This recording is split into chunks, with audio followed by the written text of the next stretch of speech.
चलो आज हम करेंगे एटीएम सेल, ठीक है। Yes last ma'am. क्लास में हमें केस स्टडी पढ़नी है। फ्रेम रिले और X.25 हमने लास्ट क्लास में किया था। आज है एटीएम। एटीएम का फुल फॉर्म जैसे मैंने पहले ही बताया था, this is asynchronous transfer mode. Good evening Bhavesh. Asynchronous transfer mode, देखो ये क्या है, ये उन जो हम लोगों ने बाकी दोनों पढ़े, ये उन सब के बाद आया था। ATM, this wide area network was developed after X.25 and frame relay. तो ऑब्वियसली इसकी जो इफिशियंसी होगी, इसका जो वर्किंग टेक्निक होगा, that would be more efficient than the rest of the two. ठीक है, ये क्या करता है, देखो बाकी हमने जो X.25 और फ्रेम रिले में पहले हमने पढ़ा था कि ये गाइडेड थे, प्राइवेट नेटवर्क पे थे और स्विच पैकेट स्विचिंग यूज कर रहे थे। इसमें क्या है, ये एटीएम एक ही लाइन पे, मतलब जो हमारा एक ही ट्रांसमिशन मीडिया होगा। गिव मी एक सेकेंड, एक मिनट।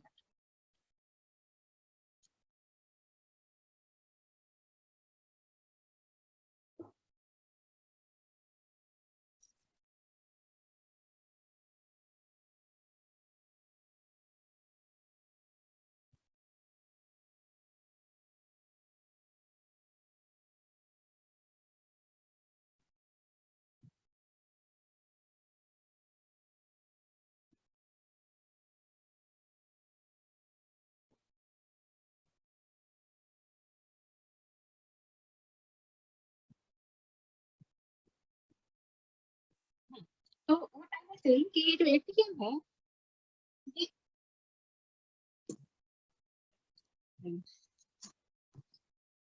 इसमें एक ही ट्रांसमिशन मीडिया पे, मतलब सेम लाइन पे टेक्स्ट, ऑडियो और वीडियो तीनों चीजें एक ही लाइन पे सेम ट्रांसमिशन मीडिया पे ट्रांसफर की जा सकती थी। इसमें इसका जो स्पेसिफिक फीचर ये है कि वो चूंकि ये दोनों पुराने थे, इनमें टेक्स्ट के लिए अलग लाइन यूज होती थी, ट्रांसमिशन लाइन, और वीडियो तो उस समय ट्रांसमिशन होता ही नहीं था, और audio was sent on other line.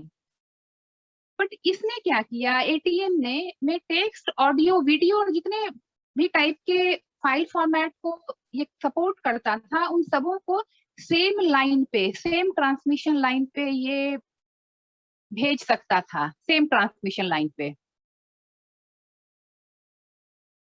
ठीक है, देखो अब इसका मतलब क्या है कि तुम लोगों ने पहले जब व्हाट्सएप शुरुआत में आया था, तो क्या हम उस पर वीडियो कॉल कर सकते थे या ऑडियो कॉल? मैं बेसिक पढ़ा के एग्जांपल बता रही हूँ। जब व्हाट्सएप स्टार्ट हुआ था, तो क्या व्हाट्सएप में कॉलिंग की फैसिलिटी थी?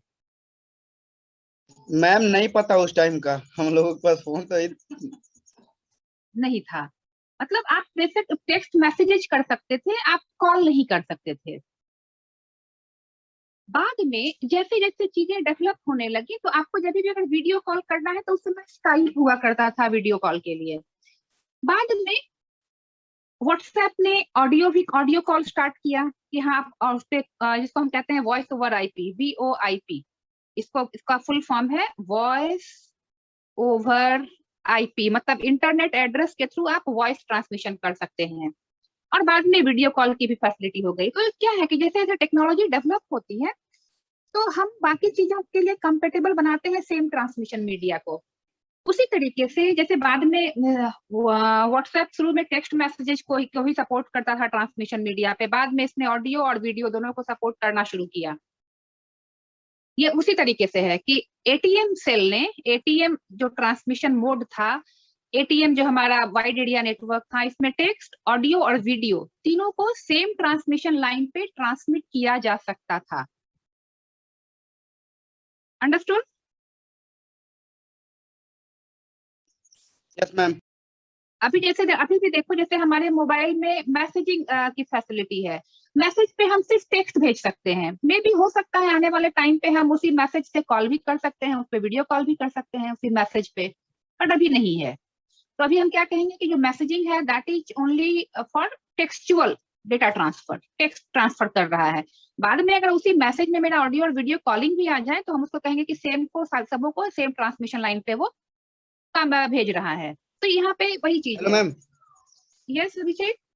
मैम जैसे पहले हम लोग ऑफलाइन वॉइस कॉल करते थे, अब ऑफलाइन वीडियो कॉल भी कर लेते हैं वैसे ही।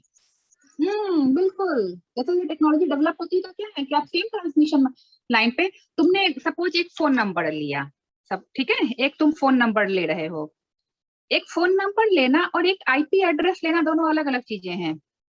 अच्छा अभिषेक, तुम्हारी पद्माक्ष से बात हुई है? वेरी जी। मैम उसके बाद सुबह भी मैंने कॉल किया था, वो कॉल पिक नहीं कर रहा था मेरा। ओके, एंड अजय है आल्सो नॉट ज्वाइन। तो देखो, हम एक फोन नंबर लेते हैं और एक आईपी एड्रेस लेते हैं, दोनों चीजें अलग हैं। फोन नंबर लेने का मतलब क्या है कि आप टेलीफोन लाइन पे अपनी डेटा भेज सकते हैं, है ना, टेलीफोन लाइन पे। और जब तुम आईपी एड्रेस लेते हो मतलब तुम नेटवर्क यूज कर रहे हो, दोनों अलग अलग चीजें हैं। तो जब तुम नॉर्मल फोन से वीडियो कॉल कर सकते हो, जैसे आईफोन में होता है ना फेस टाइम, आप वीडियो कॉल कर सकते हैं उसमें। ऐसे नॉर्मल फोन पे वीडियो कॉल होगा। अगर व्हाट्सएप भूल जाओ, व्हाट्सएप या कोई एप्लीकेशन ये सब भूल जाओ, वीडियो कॉल कैसे करेंगे? मैम अब नॉर्मल एंड्रॉइड फोन भी है, उनसे हो जाता है मैम। हो जाता है, अब हो यस मैम। सकता है, वेरी गुड। पहले तो नहीं हो सकता था। तो हम उस समय क्या कह सकते हैं, उस समय क्या कहते हैं कि टेलीफोन लाइन जो है वो सिर्फ ऑडियो भेज सकता है, राइट। लेकिन जब हम इस पे वीडियो कॉल भी कर सकते हैं, मतलब ये ऑडियो और वीडियो दोनों को भेज सकता है। पहले क्या था कि हमें अगर वीडियो कॉलिंग करनी है तो हमें इस नेटवर्क को यूज करना पड़ता था। दोनों अलग अलग चीजें हैं। तुम फोन ले रहे हो और नेट का कनेक्शन नहीं ले रहे हो तो भी तुम कॉल कर सकते हो, तुमने नेट का कनेक्शन नहीं लिया है, नेट का पैकेज नहीं लिया। अभी और एक चीज है कि हमें मोबाइल फोन के साथ ही नेट का भी पैकेज मिल जाता है।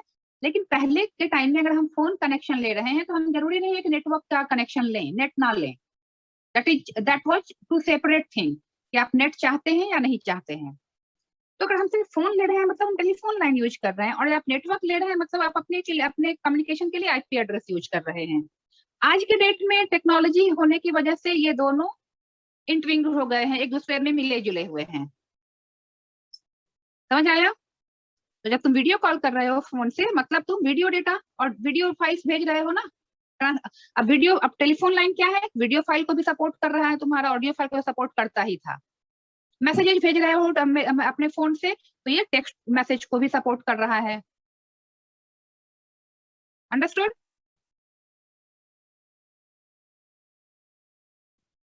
ठीक है।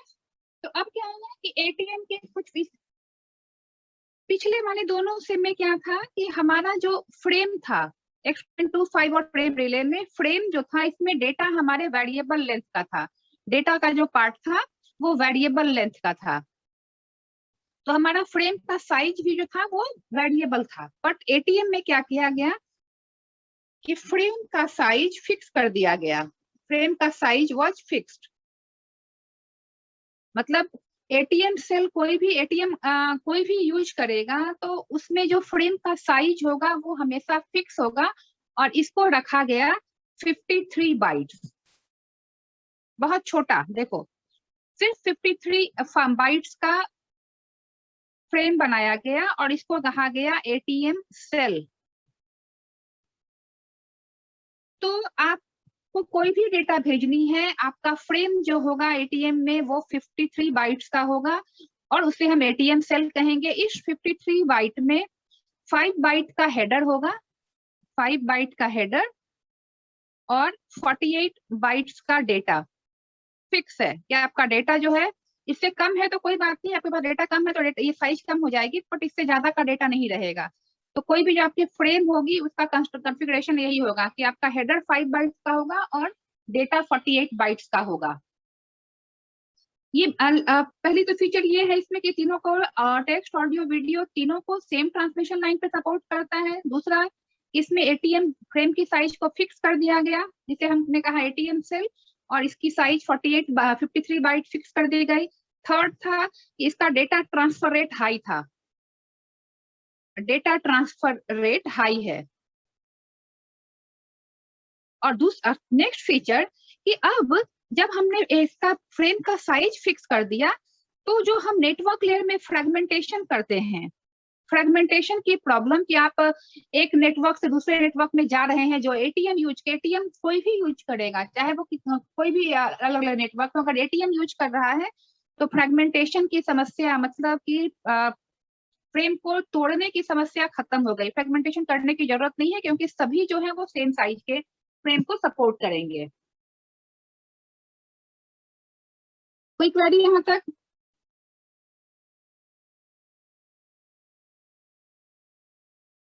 No ma'am.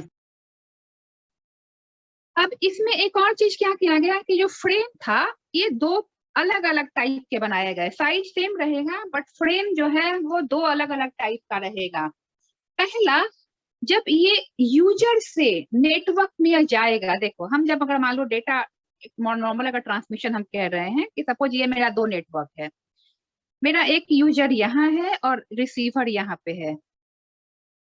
तो जब यूजर किसी नेटवर्क से, ये नेटवर्क 1 है, ये नेटवर्क 2 है, कि सपोज मेरा डेटा दो नेटवर्क से होकर रिसीवर तक जा रहा है, तो जब यूजर नेटवर्क से इंटरैक्ट करेगा, तो यहाँ पे फ्रेम का कॉन्फ़िगरेशन अलग रहेगा, हेडर का ऑब्वियसली।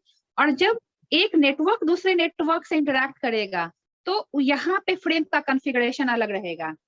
यहाँ जब यूजर को नेटवर्क से इंटरफेस करना है, तो इसको कहते हैं UNI, मतलब user to network interface, user to network interface. और जब एक नेटवर्क को दूसरे नेटवर्क से इंटरफेस करना है, तो इसको कहा गया NNI, network to network interface.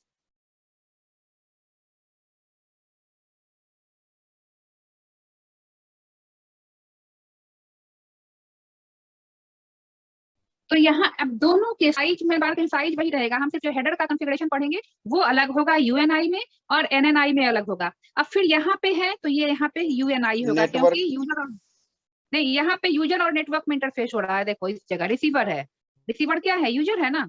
Hello ma'am. Yes, but यहाँ पे मैम ऐसे नहीं होना चाहिए, नेटवर्क टू यूजर इंटरफेस। वही है UNI NNI, मतलब और यूजर इंटरफेस हो रहा है, एक यूजर और एक नेटवर्क। यहाँ भी एक यूजर और एक नेटवर्क इंटरफेस कर रहे हैं, will be different. Header of frame will be, yes,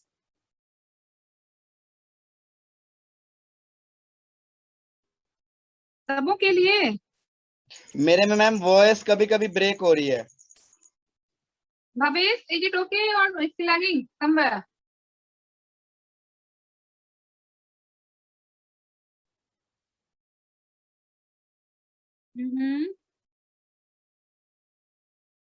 okay, video is lagging, okay. पता नहीं क्या इवनिंग होते ही समस्या शुरू हो जाती है यहाँ।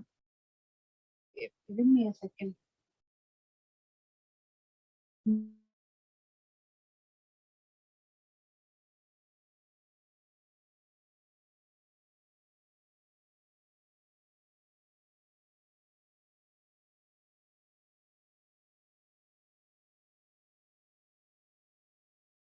देखो अभी भी है वैसे, इम्प्रूवमेंट है कुछ? मैम मेरे में आपकी तरफ का नेटवर्क ना येलो कलर का दिखा रहा है। हाँ पता नहीं शाम में प्रॉब्लम हो रही है या क्या, पता नहीं। वरा विजिट ओके, अभी बेटर है या वैसे ही है?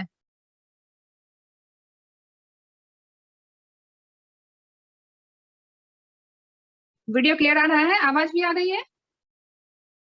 ठीक है, चलो नेक्स्ट प्रॉब्लम होगी तो बताना। तो हमने क्या कहा कि एटीएम में क्या है कि जो हम फ्रेम बनाएंगे वो फ्रेम दो टाइप के होंगे। जब यूजर नेटवर्क से इंटरफेस करेगा तो फ्रेम अलग टाइप का होगा, इसको हम कहते हैं UNI। और जब एक नेटवर्क दूसरे नेटवर्क से इंटरैक्ट करेगा, तो जो हमारा फ्रेम होगा वो अलग टाइप का होगा, इसको कहेंगे हम NNI, network to network interface. और इन दोनों में हेडर जो होगा फ्रेम का वो अलग होगा। समझ आया?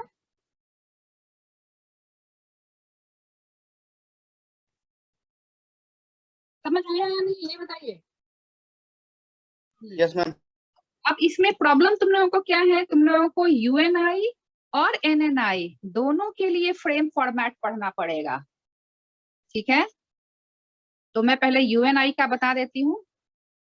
फ्रेम फॉर्मेट में हम लोगों को बस याद करना है कितने बिट का होगा, कितने बाइट का होगा, ये बता दे रही हूँ। देखो पहला जो होता है UNI में, मैं UNI की बात कर रही हूँ। जब यूजर और नेटवर्क इंटरफेस करेगा तो जो हमारा फ्रेम होगा, फ्रेम काफी चूंकि अब फ्रेम की में हेडर की साइज कितनी है, 5 बाइट्स है। देखो हेडर की जो साइज है ये 5 बाइट्स की है, मतलब 40 बिट्स। अब इसमें क्या क्या होता है, देखो पहला इसमें जो होता है वो होता है GFC। इसका फुल फॉर्म है generic flow control. Flow control ये 4 बिट्स का होता है। नेक्स्ट होता है, डायग्रामेटिकली दिखा सकते हैं बट वो फिर पूरा बहुत लंबा डायग्राम बनेगा, मैं इसके फील्ड्स बस बता दे रही हूँ। GFC generic flow control 4 bits का होता है। नेक्स्ट हमारा है VPI। VPI इसका फुल फॉर्म है वर्चुअल पाथ आइडेंटिफायर। ये सारे हेडर के पार्ट हैं, ध्यान रखना। डेटा में हम नहीं, डेटा में कुछ पढ़ने का नहीं है। हेडर में क्या क्या पार्ट्स होते हैं, क्या क्या फील्ड्स होते हैं, वो हम पढ़ रहे हैं। नेक्स्ट हमारा है VPI वर्चुअल पाथ आइडेंटिफायर, ये 4 बिट्स का होता है। थर्ड पार्ट चीज जो होती है VNI में, वो भी अगेन ये 3 पोर्शन में रहता है। 4 बिट का ये 3 ग्रुप होता है, तो ये इंटू 3 मतलब ये टोटल 12 बिट्स का हो जाएगा।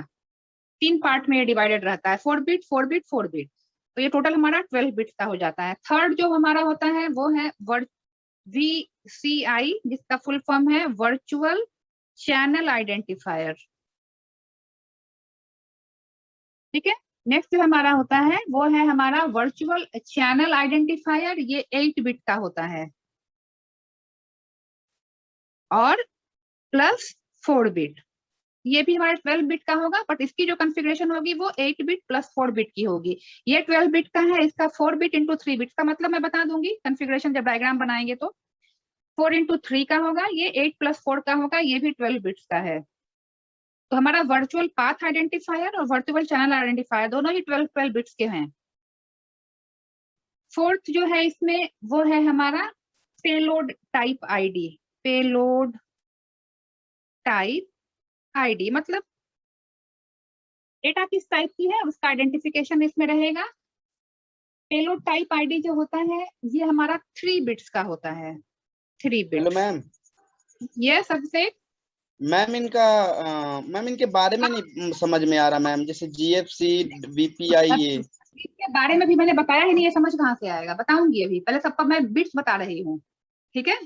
अभी इसके ओके बाद मैम, फिर मेरे सबके को बारे लगा में बस यही बताऊंगी। पढ़ना है, इसके बारे में नहीं पढ़ना है, नहीं नहीं इसलिए नहीं मैंने नहीं नहीं, भाई बताऊंगी पहले इसका, चूंकि काफी सारे हैं तो मैं इसलिए एक बार सबको लिख देख के सबका फुल फॉर्म बता देती हूँ कितने बिट्स का है। उसके बाद किसका क्या काम है वो हम बताएंगे। पेलोड टाइप आइडेंटिफायर जो है ये हमारा 3 बिट का होगा। और नेक्स्ट हमारा जो होता है नंबर 5 वो है हमारा CLP। फुल फॉर्म है इसका सेल लॉस प्रायोरिटी, ये 1 बिट का होता है, ठीक है। सिक्स पार्ट जो है हमारा वो है HEC। HEC इसका फुल फॉर्म है हेडर एरर कंट्रोल, ये हमारा 8 बिट का होता है, 8 बिट्स। तो ये हमारा UNI का है। इसी तरीके से हमें NNI का भी कॉन्फ़िगरेशन पढ़ना है। अब इसमें देखो हमारे टोटल बिट्स हो कितने गए, 24। ये दोनों मिला के VPI और VCI मिला के हमारे हो गए 24। 24 और 4 28, 28 और 8 36, और 36 और 4 टोटल हमारे 40 बिट हो गए ना। ये देखो ऐड कर लो, ये हमें 40 बिट्स का मिल जाएगा। 40 बिट्स मतलब हमारा हो गया 5 बाइट्स, जो हमारा हेडर का साइज है, राइट।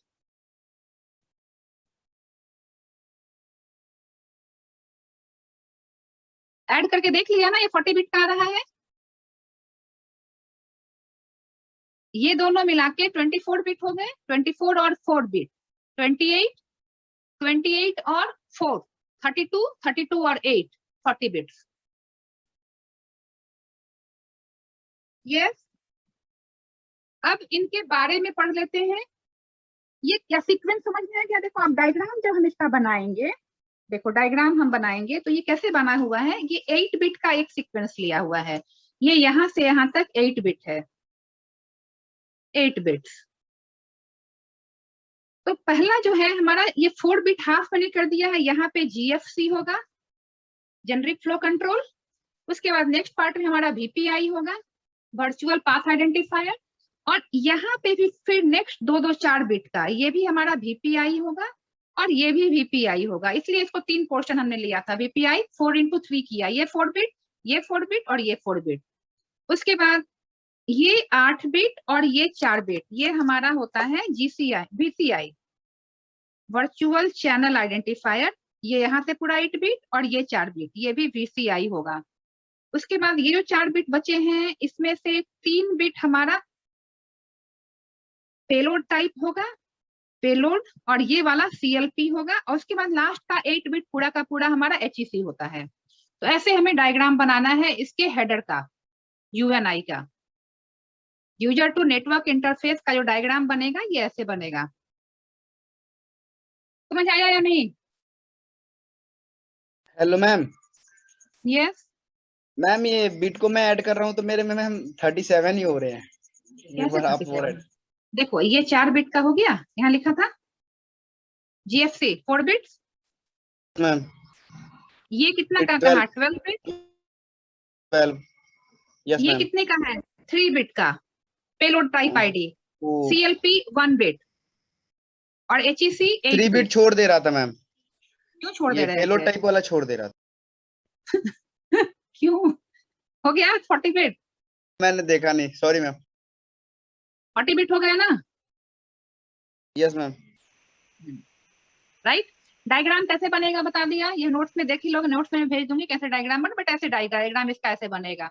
अब इनके काम क्या क्या है देखो। पहला है ये हमारा जेनेरिक फ्लो कंट्रोल। ये सिर्फ UNI में, ये जो जेनेरिक फ्लो कंट्रोल है ये सिर्फ UNI में मिलता है। मतलब हमारा जो यूजर टू नेटवर्क इंटरफेस जब होगा, ये वाली फील्ड सिर्फ उसी फ्रेम में होगी। ठीक है, ये इसका काम क्या है? Flow control. ये वाला जो फील्ड है ये फ्लो कंट्रोल के लिए यूज होता है। ठीक है, इस चार फील्ड का काम फ्लो कंट्रोल के लिए। अब फ्लो कंट्रोल के लिए कैसे है? तो अब इसमें 4 बिट के डिफरेंट कॉम्बिनेशन होते हैं जो हमने पढ़ा है कि कंजेशन होने पे फ्लो, ये तुम लोगों ने पढ़ा था ना पीछे, स्लो स्टार्ट और थ्रेशोल्ड तक जाके वापस बैक होना, स्ट्रेटजी और ट्रांसपोर्ट में। हाँ, तो वो उन सबों को, ये 4 बिट के जो डिफरेंट कॉम्बिनेशन होते हैं ये उसी के लिए यूज किए जाते हैं। हमें उतने डिटेल में भी नहीं जाना, अभी सिर्फ ये करना है कि ये सिर्फ UNI में यूज होगा, यूजर टू नेटवर्क इंटरफेस में, और फ्लो कंट्रोल के लिए यूज होता है। दूसरा है वर्चुअल पाथ आइडेंटिफायर। ये क्या है देखो, एक जो हमने कहा कि यूजर और एक नेटवर्क को इंटरफेस कराएगा। ये नेटवर्क कैसा होगा? ये ATM का नेटवर्क होगा, मतलब एसिंक्रोनस ट्रांसफर मोड का नेटवर्क होगा, जो कि ATM सेल को सपोर्ट कर रहा है। बोलो।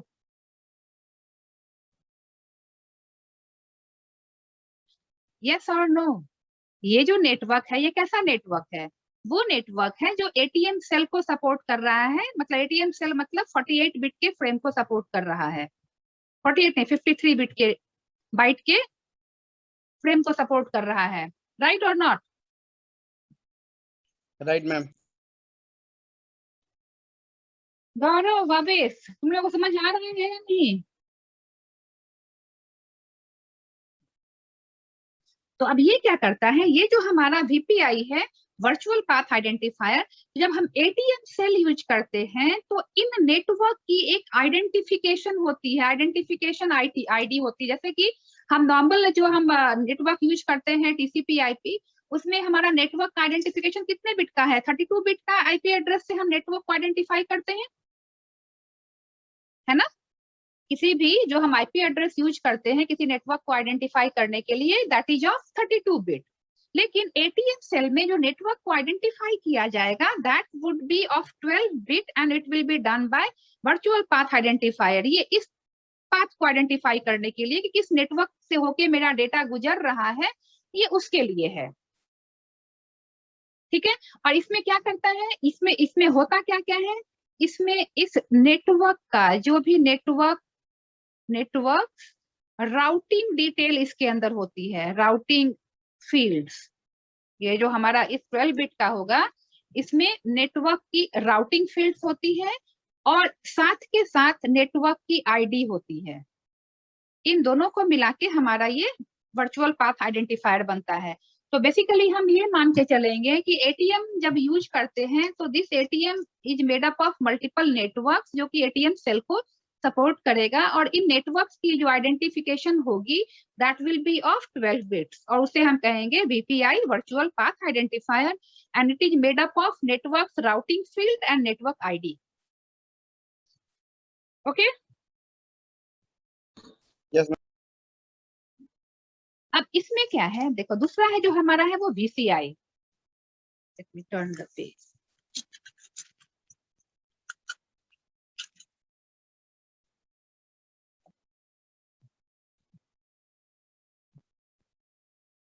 ये है virtual channel identifier. Virtual channel identifier क्या है कि ये एक चैनल, देखो अब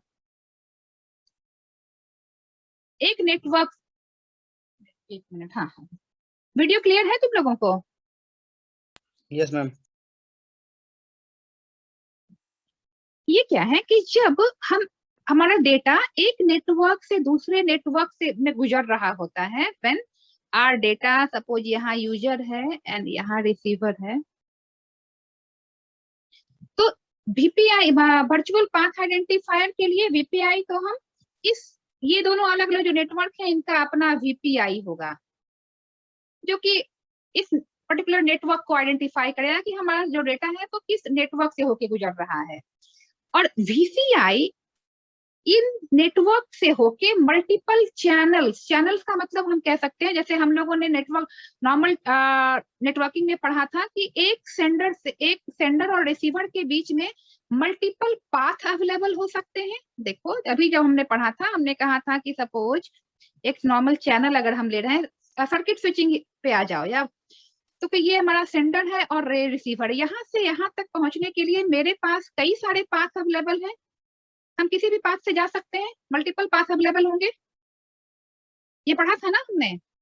तो इसमें से जो हम ऑप्टिमम हम होता है वो out of many available path हम कोई एक पाथ चुनते हैं, राइट।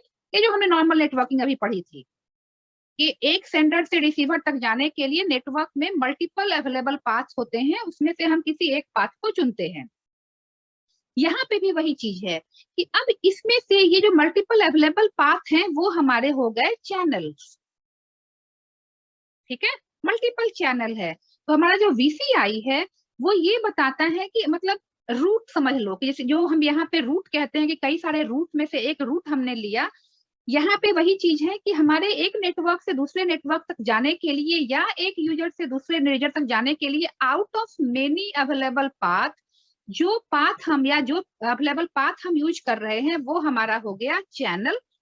और VCI जो है हमारे उसी चैनल को आइडेंटिफाई करता है कि हम out of many available path हम किस पाथ को चुन रहे हैं, मतलब हमारे राउटिंग इंफॉर्मेशन को ये स्टोर करता है कि हम किस रूट को चुन रहे हैं। अंडरस्टूड और नॉट?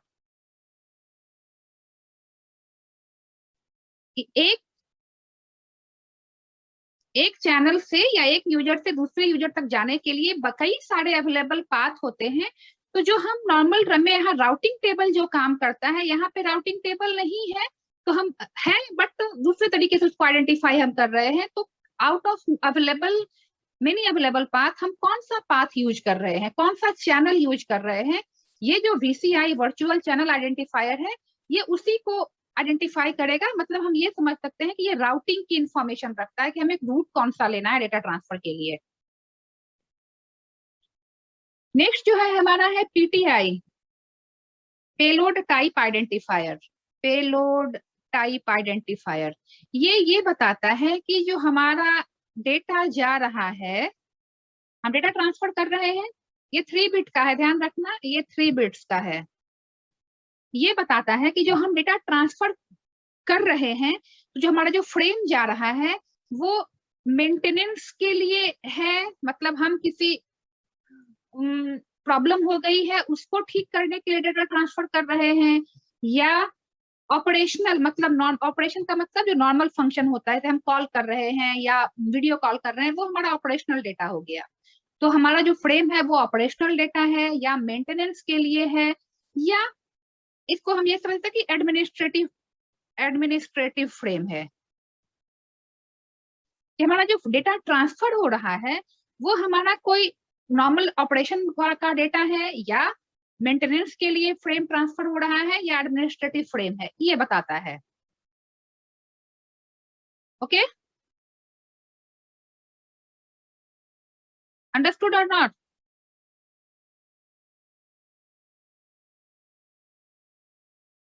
देखो, अब अभी तुम आईसीएमपी याद कर लो, इंटरनेट कंट्रोल मैसेज प्रोटोकॉल। तो हमने इसमें क्या कहा था कि जब बीच का कोई नेटवर्क या कोई हार्डवेयर खराब हो गया तो उसकी इंफॉर्मेशन एप्लीकेशन लेयर को भेजी जाती है। Yes ma'am. तो अब ये जो मैसेज भेजी जाएगी ये क्या होगा, ये भी तो कोई ना कोई सिग्नल ही होगा ना, है ना? Yes ma'am. डेटा ही होगा। तो ये क्या है, ये एडमिनिस्ट्रेटिव डेटा है ना, क्योंकि आप as a user you are not generating, it is self generated by the network in case of any error, है ना?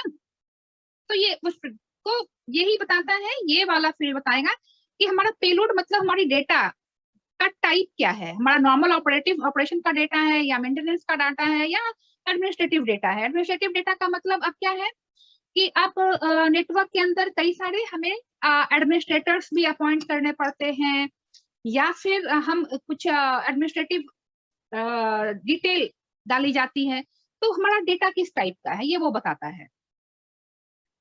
नेक्स्ट हमारा है CLP, सेल लॉस प्रायोरिटी। ये 1 बिट का होता है, ये हमने पीछे में ही पढ़ा था कि अगर इसकी वैल्यू 1 हो गई, ये सिंगल बिट का है, तो इसकी वैल्यू या तो 0 होगी या 1 होगी। तो इसकी वैल्यू अगर 1 हो गई तो इसका मतलब कि हम इसको डिस्कार्ड कर सकते हैं, अगर कंजेशन हो गया तो इट कैन बी डिस्कार्डेड, अगर 0 है तो it can not be discarded. पहले भी बताया था कि हमें प्रायोरिटी सेट करनी होती है, अगर इसकी CLP की वैल्यू 0 है, मतलब कंजेशन के केस में अगर पैकेट ड्रॉप करना है तो आप इसको ड्रॉप नहीं कर सकते। हाँ, लेकिन अगर इसकी वैल्यू 1 है तो इसको ड्रॉप किया जा सकता है। तो ये बताता है कि सेल लॉस, इसका फुल फॉर्म है सेल लॉस प्रायोरिटी, कि क्या आप इस सेल का मतलब है ATM सेल, ATM सेल का मतलब फ्रेम, तो क्या आप इस ATM सेल को लूज कर सकते हैं या नहीं, इसको लूज करने की क्या चांसेस हैं। तो अगर ये 1 है तो ठीक है, आप इसको ड्रॉप कर सकते हैं इन केस ऑफ कंजेशन, अगर ये 0 है तो इसको आप कंजेशन के केस में ड्रॉप नहीं कर सकते।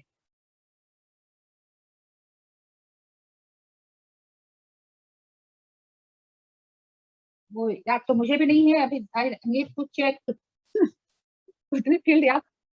एक मिनट, मैं भी बता रही हूँ, लेट मी सी।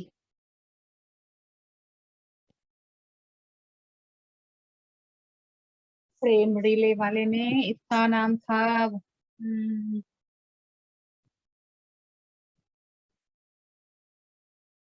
DE, discard eligibility. आ गया? तो इसकी वैल्यू अगर 0 है या 1 है, इसके हिसाब से हम इसको देखेंगे कि हम इसको कंडीशन के केस में प्रायोरिटी बेशक समझ लो, ये डिसाइड करता है।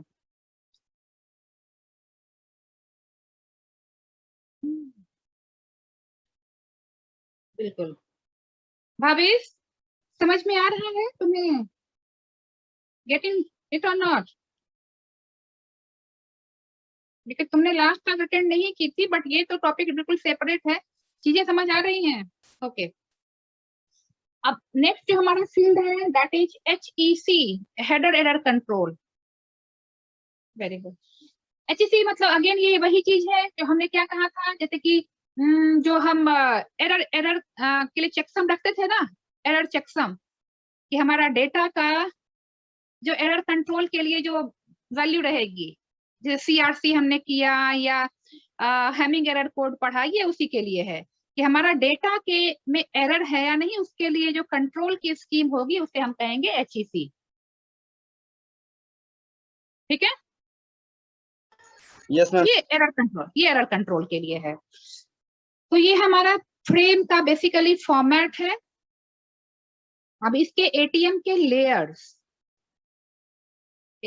लेयर्स मतलब हम जो लोकल लेयर्स को यहाँ पे कैसे वैरी कर रहे हैं और उन लेयर्स के काम कैसे डिस्ट्रीब्यूट कर रहे हैं।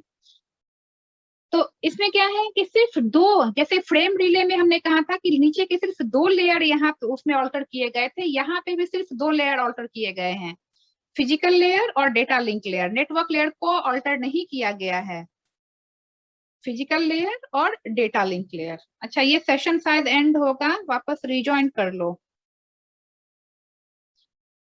क्विकली, मैं इसको एंड कर रही हूँ।